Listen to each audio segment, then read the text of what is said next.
Ó.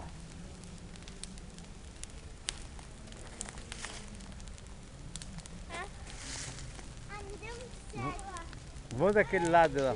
Vou com. Tá alta a fogueira.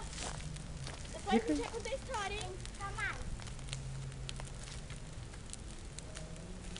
Olha, vai ficar aqui em roda, tá? Luca, vem pra cá um pouco, vem. O Luca que tá com a lanterna, né? Não, não vira a lanterna pra cá não. Desce pra baixo.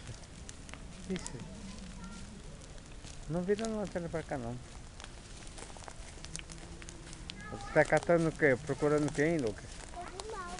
Lobo mau? O lobo mau à noite? O lobo mau tá dormindo, filho. Vamos ver a Gigi.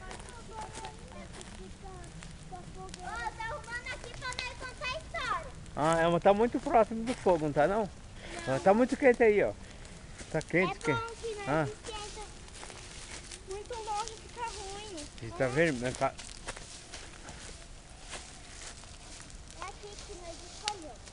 Então, vai ser aqui. Ah, é? É, que nós escolhemos aqui. É só de terror. Não, os de piada também.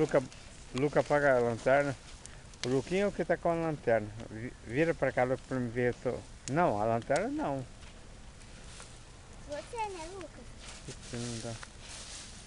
Pronto, aqui dá pra sentar todo mundo, não né?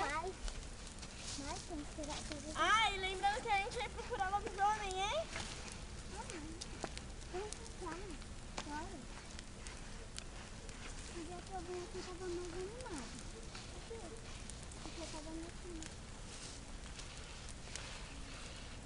Deixa eu fazer aqui, tem que fazer só reto. Só reto, não é assim? Vou fazer um X. Não é pra fazer X, não é pra brincar. Vou fazer coisa pra nós. Pra limpar. Tá muito escuro.